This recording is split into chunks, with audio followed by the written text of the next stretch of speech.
Hello, and welcome to The Resource, the podcast propelling employer brands to recruit smarter and retain better. I'm your host, Priscilla Peters. And I'm your other host, Scott Dismuke. And Priscilla, you and I are both coming off a little vacation time. Yeah, little summer vacay. I went first, and then you decided to go when we did our Q2 data rundown webinar, which we'll talk about that here in a minute. But how was your vacay? It was fantastic. Weather was great. Yeah. Spent a lot of time on the beach and spent a lot of time actually not worrying about work for a change. It was kind of nice to have a few days to kind of unplug. Nice. We had a good time too. It's always nice to just take some time, get away with the fam, all that fun stuff. I saw your pictures. It looked like y'all had a great time. So yeah, we did. It was very a lot of fun. Exciting.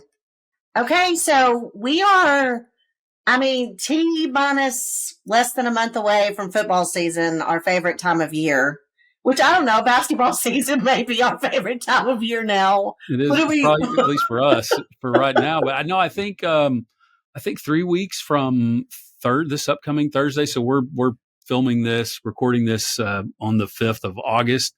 So I think right there at the end of August, we've got an early Labor Day this year. And I was actually talking to some of the guys here in the office. We were talking about football season. And if you look at that Labor Day weekend, starting with that Thursday through Labor Day, there's a ton of football on. So, dude, I didn't realize Texas was playing Ohio State that first weekend, and they're ranked 1 and 2. 1 and 2. Coming out of the preseason poll. So that's going to be quite the game. Yeah. And I don't know about you, but when I get back from summer vacation, it's like I am so ready for it to say, okay, it can get cold now. Let's have football on Saturdays and Sundays. So, yeah, the minute I got back from vacation, I was ready for fall. Yeah, very exciting. And you and I are attending a game together this year. We are. The wife and I are going to make the 7-hour drive over to Fayetteville. And not only are we attending the game, but the four of us have an Airbnb. Yes, so more to come on that. Yeah, more to come. We could have a very interesting podcast episode come October. All kinds of fun stories to tell. But yeah, we're going to the Arkansas Notre Dame game at the end of September. I don't have a lot of high hopes for that game. No, I'm not expecting a hog victory, but it'll at least be fun to go and watch the Irish play in Razorback Stadium. That'll be a lot of fun. Yeah, I think it's going to be fun. At some point we're going to play them at home, and I really want to go when we play them as well. We were supposed to, I don't know what the deal is, but we were supposed to play them first. Yeah, I think, was it COVID related? Did something happen? COVID. Yeah. Mm-hmm. COVID screwed everything up. I know, right? So we're very excited about football season. So this episode, we are going to be going through our Q2 data rundown. So all the data that we've kind of curated, if you will, from a recruiting and retention standpoint. PDA, you guys bring to the table all of the data that you have from the quarter. You aren't actually on this particular webinar, so you won't be part of the audio, but you guys did share a lot of the data that we're going to dive into. So listen, there's lots of good stuff in this. Like you guys had several takeaways that I think are going to be good for this one. Yeah, there's a lot of stuff. I think the only thing I would say, since I put all of the responsibility on you on this one, since I was sitting on a beach, is I think the big thing that stood out to me was the rise in general maintenance issues. We always talk about equipment. We always talk about compensation. Obviously, those are still pretty prevalent in the Q2 data. But what I would say is we know that companies are extending their trade-in cycles given the uncertainty of the market. We have seen an uptick in equipment issues, but the biggest thing we've seen is an uptick in general maintenance issues and drivers complaining about that. And what I would say about that is the general maintenance plays such an important role in driver retention. And it really plays an important role now. And if you're one of those companies that's extending your trade-in cycles, know that your trucks are getting older. They tend to break down more when they get older. And what we have seen is a rise in drivers talking about mileage compensation issues as a result of recurring and multiple breakdowns.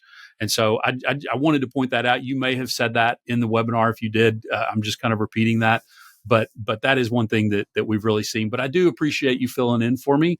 I'm sure it was fantastic, but I do appreciate you filling in for me. I will do my best not to do that again. But if we schedule it during my vacation, I guess I can't make too many promises. Yes, no worries at all. Hopefully I covered it all. And as always, if any of our listeners or viewers have any questions, they can shoot us an email. Our email addresses will be in the show notes. So let's just kind of get to it. Lots of great data, lots of great information. Hopefully you can take back to your recruiting and retention teams. So here is our Q2 2025 data rundown. So we've got our quarterly data rundown that we're going to go through today. We've got 4 sets of data we'll be covering: economic and industry data, advertising and marketing data, driver retention data, and then we've got some regular driver data, information on the driver market that we wanted to share. First of all, we have our economic and industry data. So I'm just going to kind of dive right in here. One of the questions that a lot of folks are asking is, has the freight rebound arrived? I would venture to say some of you on this call maybe would say yes, and then some of you would say absolutely not. We are not necessarily feeling it yet. I think there's certain sectors that are, some are not. I know, I guess a few weeks ago, or maybe like a month and a half or so ago, there was a pretty large industry media outlet that said, okay, freight recession's over, and we all got kind of excited. Again, some of you are feeling that, some are not. But we recently did a carrier survey last month. We asked carriers, what is your expectation for growth? Are you expecting to grow? And 67% said, yes, we are expecting to grow in the next 12 months in some form or fashion. 20% said significantly. 47% said slightly. So I think that's promising. We'll take that, right? So many of you on this webinar today that are carriers, maybe indeed you are looking at possibly growing over the next 12 months. Also, we have seen competition for drivers begin to intensify.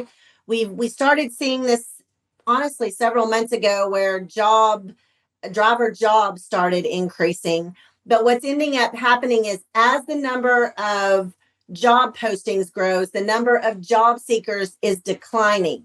Now, that I do not want you to get this confused with the fact that we're saying there are not drivers looking for a job. In fact, we are seeing where turnover has been beginning to rise. And so what we're saying here is that as the number of jobs are increasing, the number of job seekers per job is declining, because as the competition increases, there are more jobs, right?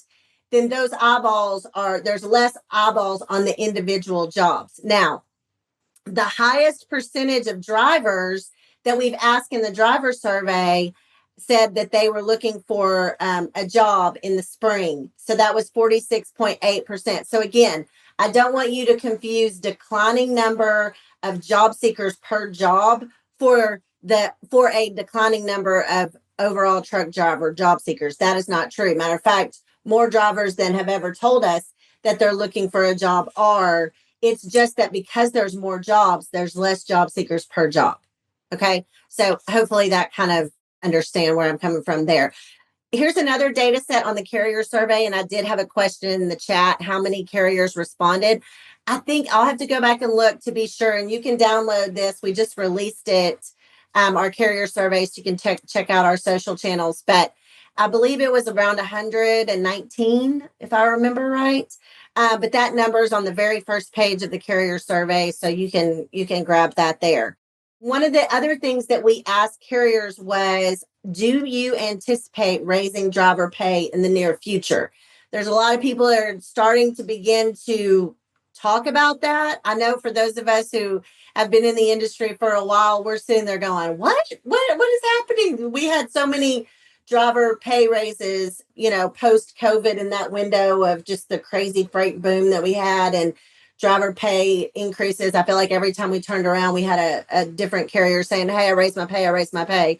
And so I think that's very, interesting to look at. 29% of carriers plan on raising pay in the near future. Now, that's 29%, but I feel like a lot of folks are kind of looking at that and thinking about that. Speaking of driver pay, how we are paying drivers has evolved. This is some data that came out of our fleet intel data community. This is really interesting when you look at from 2022 to 2025, how it has evolved, how we're paying drivers. So traditionally, most fleets, and still today, a lot of fleets are still on this cents per mile pay model, but we're beginning to see more and more fleets look at, do I want to have some sort of guaranteed pay model? Do I want to have some sort of percentage pay model, which is something that I've seen really grow? Some carriers are translating their pay to an hourly type of conversation, especially in the recruiting part of, as they're recruiting new drivers, especially younger drivers who might not really understand the cents per mile model. So there's a lot of things going on from a driver pay standpoint. So this is something that you're definitely going to want to keep your eyeballs on, want to make sure that you're up to date and just like how you're comparing, how you're advertising your pay. There's lots of pay transparency laws in place now. Lots of things related to driver pay and how it's evolving. But this we thought was super interesting.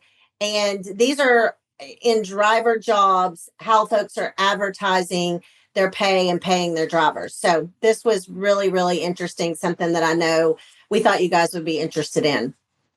Also, we've really kind of seen this surge in home time demand. So it's happened. It's happened. We saw it come up on the driver survey in the spring, and then we also saw it on the carrier survey. So 57% of carriers said most of our drivers are leaving for better home time. Now, when we ask the drivers who are looking for a new job, why are you looking? Many of them said home time.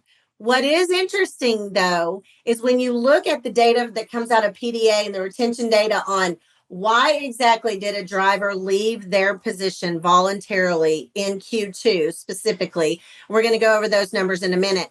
A lot of them aren't necessarily saying it's definitely because of home time. It's definitely because of home time. But what's ending up happening is a lot of the factors that impact home time are reasons for why drivers are leaving. So, for example, poor scheduling, or what drivers refer to as poor scheduling and poor planning. That might end up impacting their home time, right? So that's something that has come up. But Fleet said, listen, we're having to get really creative with, number one, how we're looking at our operations, because how do I fulfill the expectation that my drivers have on when they want to get home? And then really, how are we communicating that? I heard somebody say the other day, like, home time could just really refer to me getting home on time. So in other words, if I need to get home, if I'm a driver and I need to get home for a specific reason, am I getting home on time for that reason? To see, Johnny play in a football game on Friday night or whatever that might be. And so there's a lot of different things that impact home time, but it is kind of really becoming a central topic when it comes to drivers and retention and how we communicate home time in the recruiting process. Another thing that's gotten a lot of attention lately and just a lot of conversations that we're having with a lot of carriers is this whole idea of the intent of the drivers applying. And we're going to talk about this a little bit more in some of the data we have in a different section. But on our carrier survey, a lot of carriers said that the lack of qualified applicants, meaning like applicants that have the years experience that you want them to have, or they meet the specific hiring criteria that you have, that it is difficult to find those higher quality type of drivers today. Many of you, really kind of upped your game when it came to hiring standards post-COVID, because as the freight recession began to happen, we could be a lot more selective on the drivers that we hired. And so there's lots of conversations going on about, okay, Is it time to revisit our hiring criteria? Maybe it is, maybe it's not. Another thing that's really challenging is the ease of apply. So, how easy it is for drivers to apply is really becoming a challenge because it requires a lot of times no genuine interest or intent from the driver. And so, we're going to talk about how you can, some just strategy behind that, and how you can look at improving, understanding intent signals from drivers and that type of thing here in just a minute. Also, I thought this was really interesting. This came out of some data that we looked at with Indeed. And what they are seeing and what we're seeing often is that there are 2 times more job seekers for local driving jobs than there are for the traditional regional or OTR driving jobs. So, what that means is that, when I talked about job seekers per job earlier, that number is higher for local jobs because there are more job seekers that are interested. And you might say, oh, well, I outpay local jobs. You probably do, but they're becoming more and more competitive from a pay standpoint, and they're home either every night or very often, and it's just a difficult job to compete with from a local standpoint. Now, if you hire local drivers, then this is great for you, right? But it's something to look at for those of us who are hiring regional and OTR driving jobs, to really look and do a competitive analysis of how am I stacking up against those local jobs. I talked to a carrier a couple weeks ago who said, yes, our turnover is creeping up, but really the main sector where I'm losing drivers is to local jobs. So you may be in that same category, and this is just some data that supports that. So that's our industry and marketing data. I'm sorry, industry and economic data. Now I'm going to dive into the advertising and marketing data. We do have some exclusive benchmarking data that we release to our conversion clients every quarter.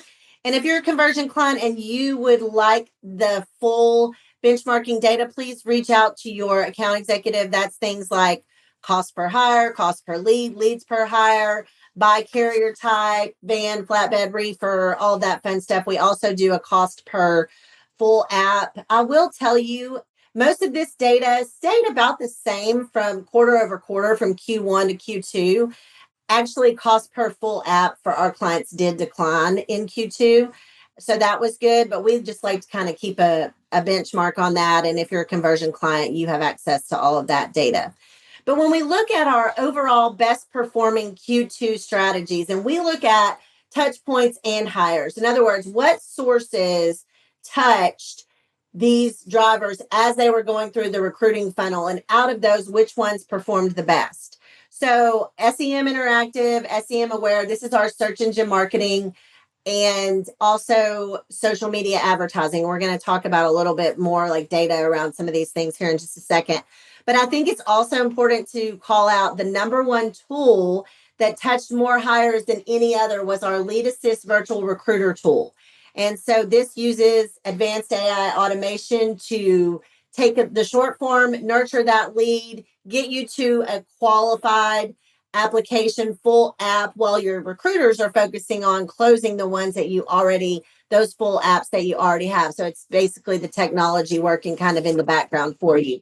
When that tool touches a lead, it tends to convert very faster and at a higher volume than those who do not. So let's talk about this whole idea of how do we drive more qualified leads? So like I said, we're having this conversation on, I'm getting drivers, they don't have enough experience. Maybe they're not interested. Maybe they filled out a short form, but they really didn't have any intention of looking for, actually aggressively looking for a new job. Maybe they apply and then they just ghost you, right? That might be something that you run into. So here's some kind of strategy for you to look at in improving that. So clearly state what your requirements are in the job description. If you require 2 years of experience, make sure your job description is really outlining exactly and clearly what your requirements are. Having a healthy cost per job when you're reaching quality drivers, When you're looking at the search engine marketing interactive, SEM interactive, and specifically when you're looking at platforms like Indeed or ZipRecruiter, it's really important to make sure you have a healthy cost per job. So talk to your account executive about that if you're a conversion client. If you're not, really look at when you're on those platforms, what is the cost per job and am I reaching the quality drivers that I need to? Also, look at refining your short form to look at incorporating some intent signals there. Are you interested in making a switch today? There's certain things you can ask that can create some intent signals for you. Do some market research. Make sure that your pay is really in line with what drivers are getting paid in that market. I can't tell you how many times we will have a carrier say, I'm losing I get these leads and I'm not winning and I don't know why am I not converting these to hires? And often we go in and look and it's like, well, if you looked at your pay and adjusted it just a little, when you look at what you're competing against, it's pretty significant. So sometimes tweaks like that can matter even on a regional basis or by zip code even. There's lots of different ways to look at it. And then make sure you're using the tech. Make sure you're using the AI that exists today to help you screen unqualified drivers and get you to the qualified drivers that you need. So those are some things to think about when you're looking at improving your quality and really being able to focus on the drivers that are qualified to go to work for your carrier. Here is a tool that we have today called CallWorks Conversation Analytics. And when we introduced it a couple of months ago, we have got a lot of carriers that are on it today. And so we've just had more and more data kind of coming out of that. The target call score. So when we first went in, we didn't really know like what's a good score. We assumed 100% was like the best score. But when you look at how the AI is scoring all of these calls, there's so many different things that come into play. And what we've realized is when recruiters score around 75 or higher, that's a good targeted score for these calls. Some of the common opportunities for improvements, and these are just things you can talk to your recruiters about, is some of these you would think would be kind of what I would call Captain Obvious, but this is where recruiters are scoring the lowest. Asking the caller what their name is. What is your name, driver? Acquiring their contact information. So maybe they get the name, but they don't get their phone number or their email. Really having a lack of clarity and structure in the actual call. So the AI can identify, listen, Susie was on this call with Joe, but Joe didn't know where she was going. The conversation was not structured. There was not clarity in what she was delivering. So now CallWorks Conversation Analytics provides a recruiter criteria report by individual recruiter. And so it's just a great tool. But if you're on that, a good score to target for your recruiters is 75. Also, we've got some trends in social media that we wanted to share with you. So there's some things going down on Meta. Okay, so a couple of things that we wanted to share with you. Number one is Facebook Reels took the number one spot for driver lead volume on Meta. It had previously been the news feed. So Reels had been kind of creeping up in getting more and more leads, and it finally in Q2 surpassed the news feed. So think of that as I'm on Facebook, I'm scrolling through my news feed, I see ads, and I also see Reels, so the little vertical videos that you see that have some sort of CTA, some sort of call to action.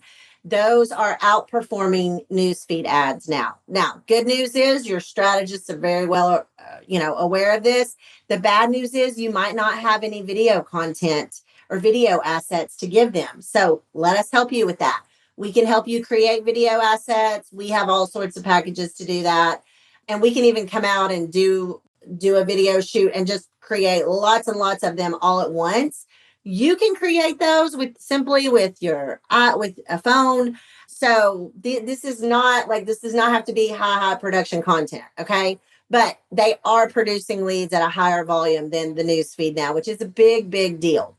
Also, we had a growth in comments and messages from drivers on social ads. So In Q2, drivers left over 17,289 comments in Q2, and our ads produced over 6,000 direct messages on Facebook. So they see an ad and then they're like, oh, I have a question. And then Lead Assist takes over and starts, converting that lead. And so again, it's just let the technology work for you, right?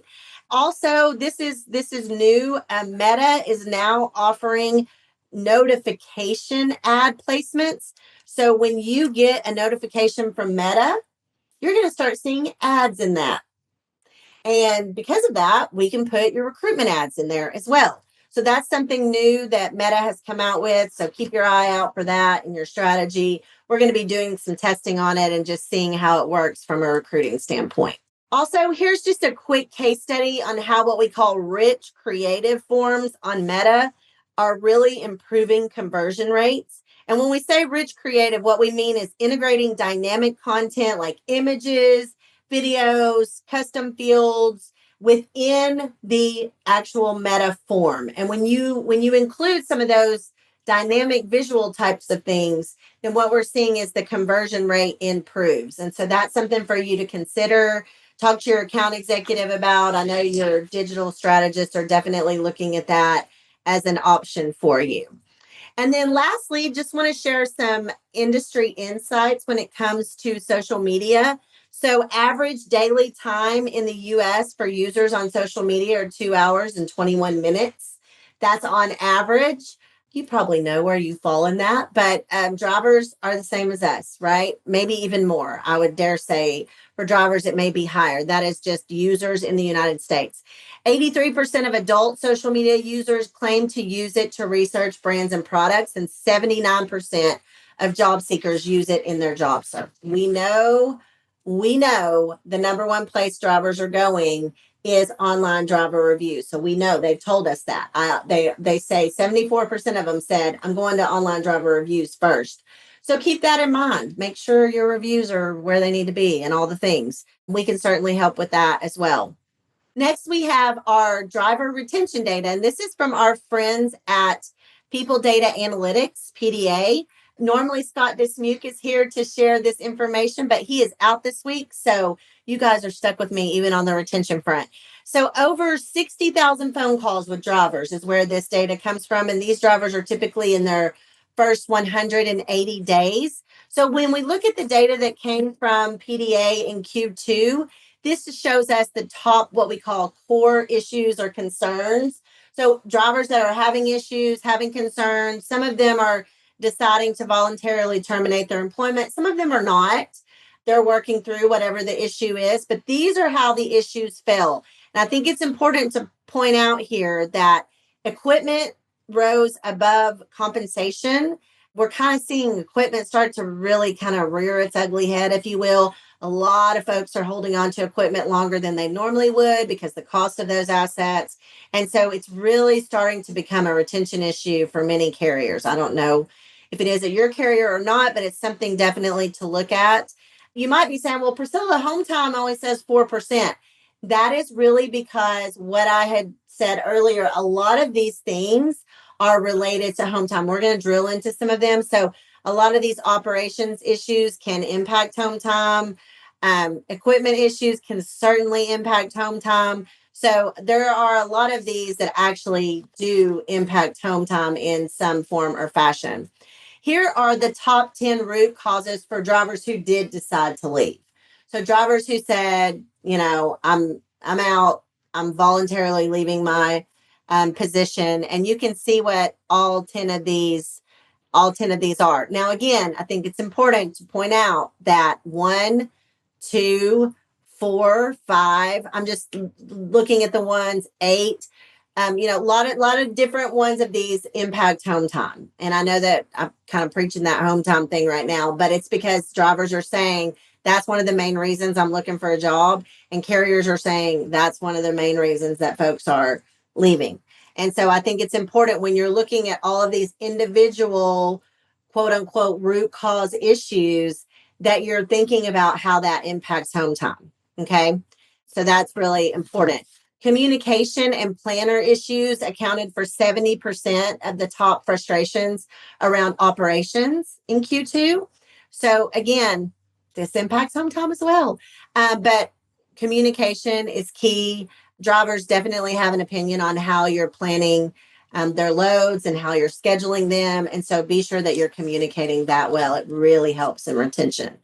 When it comes to compensation, overall compensation issues were down from Q1, but miles related compensation issues rose. So drivers are complaining about compensation still, but really it's related to inconsistent miles or no loads available. So again, communicating with your drivers, making sure they understand their compensation, all of that is super important. And then general maintenance issues reached the highest point that they've been in 3 years. Like I said, equipment is really kind of starting to, you know, become more and more of an issue as folks are holding on to their assets longer because of the investment that it takes to buy new trucks or even recycle them out, cycle them out. And so I think it's really important as a fleet to look at your equipment and how that's impacting retention and what is the risk or reward on when and if you decide to make new investment in trucks. Okay, last section is our driver data. So this came out of our spring driver survey. 50% of drivers said they have not received a pay raise in 2 years. So really, I think this just goes back to overall retention, something for you to be aware of, something for you to think about. What would my drivers say? As inflation has risen, maybe they haven't received a pay raise. Just something to think about and how you're communicating that and how you're looking at that. And especially if your miles have been down, then not only have they not received a raise, but they probably are getting paid less if miles are down. So lots of things to think about regarding that. This was interesting. This came out of our spring driver survey as well. Over 42% of drivers said that better benefits was one of the reasons they were looking for a new job. So benefits are starting to creep up more and more in some of this data that we're looking at. Fleet Intel is a great resource for that because it can tell you like how you stack up from a pay and benefit standpoint.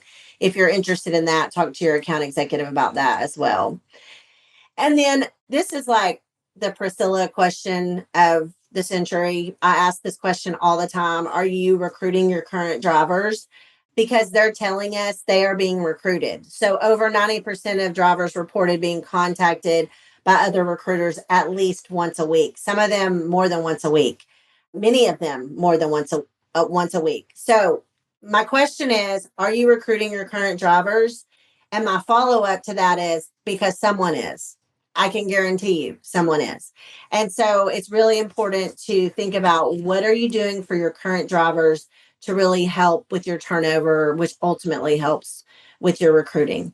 And then we always kind of wrap up our data rundowns showing you what are the top review keywords for the previous quarter in driver review. So what are drivers talking about in driver review? So these are from the top 4 keywords from positive driver reviews and the top 4 keywords from negative driver reviews. Number 4 on positive, this is new to the list. We've never had environment.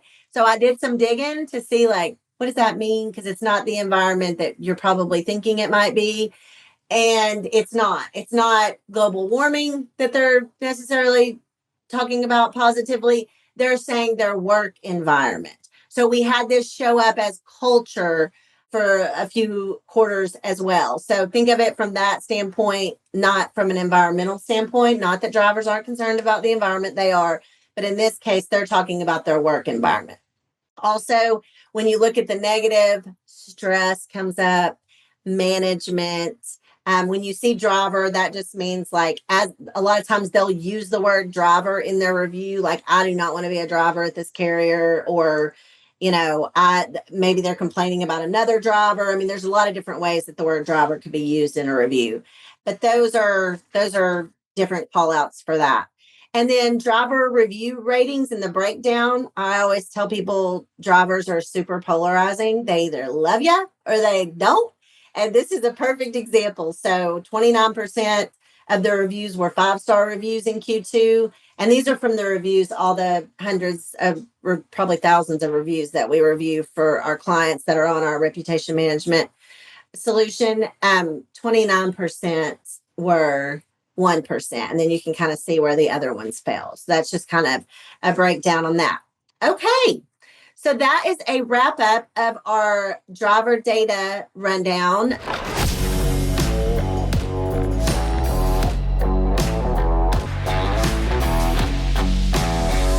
Okay, so many takeaways from that quarter. Like, I feel like every time we do the data rundown, we're just like racing through all of the data because we don't want to take up, hours and hours on end, but there's a lot of good stuff there. So hopefully you guys can take some good things away from that, take it back to your teams and just be able to benchmark what you're doing, what others are doing, what the data's showing, all that fun stuff. Yeah, and you did a fantastic job. Maybe you should just do it all the time. Oh, Just no. No. And here's what I would say to Priscilla's point. Obviously, we try to keep those under 30 minutes, like she said, but there's a lot of data in there, and there's a lot more in the data download that we don't go over on the webinar. Obviously, you'll be able to look in the show notes, and you can download the Q2 data download. There's a lot more information in there that we don't cover actually on the webinar. But there's tons of stuff on there. Again, we try to keep it under 30, but sometimes the data has other plans. Exactly. Well, thanks again for listening. If you are enjoying the resource, help us spread the word with a rating and a review. And be sure to hit that subscribe button so you don't miss out on an episode. And as always, if you have any questions or topics that you would like for us to cover, reach out to us on social media, or you can drop us an email. Those details are waiting for you just below in the show notes. We'll catch you next time with more data, strategies, and a little fun to ace your recruiting and retention game. We will see you next time.